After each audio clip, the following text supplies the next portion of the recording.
Yes, okay. Thank you, Tucker. Smartphone cameras and the apps that go with them have turned millions of people into amateur shutterbugs. But how do you take display-worthy pictures that should be posted online, saved in an album, or shared with friends? Cedric Terrell says it takes more skill than you might think. And here's why. Because he's a professional photographer, and he's here with us for some tips on how to make your cell phone pics pop. You know what? It's not a surprise that it takes more skill than you would think, because most of the pictures you see, you know, they're not that great. Very true. And some are good, though. Some are good. Yes. Some are good. And it's not usually the fault of the technology, right? It's the photographer. It's the photographer. Yeah. Some people just don't have an understanding. They're using their cameras. They don't know, or their phones. They don't know what's the right way to, how to use their phones, what apps to use, what tools your phone already has. It's smart. It's a smartphone. Right. Let it be smart.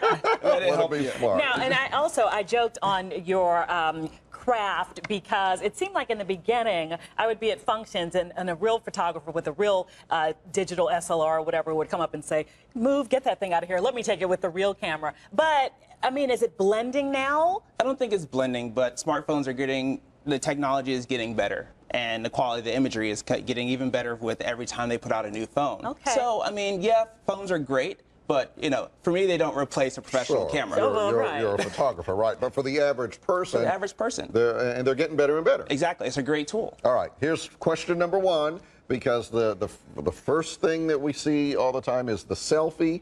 They all look the same. You know, here's an example of one. This one's worse than a lot of others.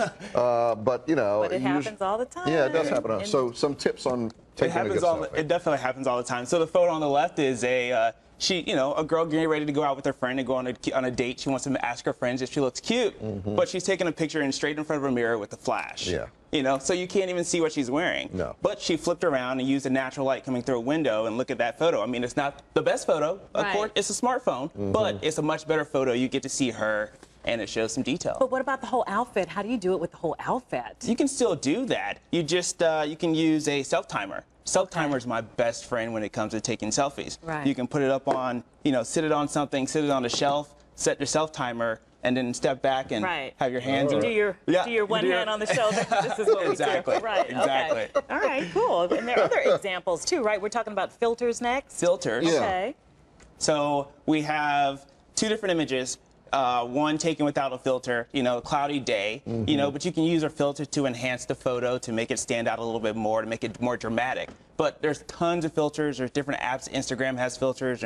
Every smartphone has different applications that you can use. It's all on how you want to do it, how you want to tell the story. For most of the effects that you want to use, or the things you want to do you have to get an app? Or like is a smartphone? I don't even have a smartphone. But is a smartphone camera just kind of basic and it just shoots, it clicks and shoots? It clicks and shoots. They all click and shoot, but Facebook has integrated filters now. Instagram, of course, has tons of filters that people can use. So there's a lot of tools for people if you want to have fun with photography. The zoom, that's one thing that I know we're getting to that last, but I just learned on my phone, I don't have an Apple, I have an Android-based one, that when you're pointing, you could always zoom out, but sometimes those pictures are so blurry that it's hard. Okay, but let's take another look at lighting outdoors. Are we doing that one next? And I want to ask a specific question. Okay, well, this is indoor lighting. This is another this selfie. Is indoor? Okay. And this is a classic example of selfies you see where the girl on the left is obviously not paying attention to her background. Right. She's a messy room. She's in her bathroom somewhere.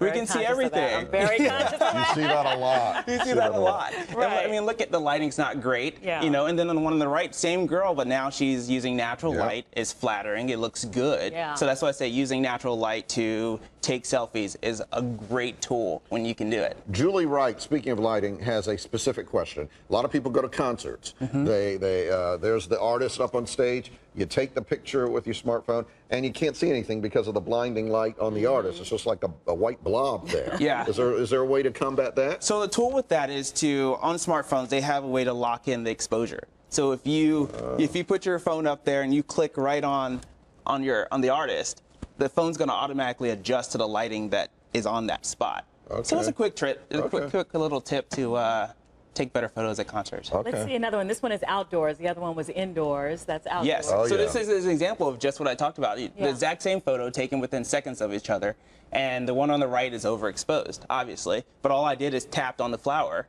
and the phone automatically knows to bring that lighting down and adjust that exposure to be able to get a photo that shows some of the details. All right, we want to squeeze in one last one. Allison was talking about zoom. Zoom. Is that a snail? That is a snail. Wow. So I could have taken this photo one of two ways. I could have stood up and tried to zoom in with my phone using my fingers, or I can get down, zoom with my feet, as we say, you know, get a little bit closer to be able to get a good detailed shot of it. Right. Yeah. Can we see your work somewhere? Yes, of course. You have a website or something? CedricTerrell.com. Okay. Yes. CedricTerrell.com. Terrell is Terrell. Correct. All right, very good. Thank you, sir, for coming in. We Thank appreciate you. it. Good stuff. You came in and played with us today. Very Yes. helpful. This Have is what fun. people need to know. Okay. I'm going to show you all my pictures on my phone later. Got about 3,000. We'll be right back. So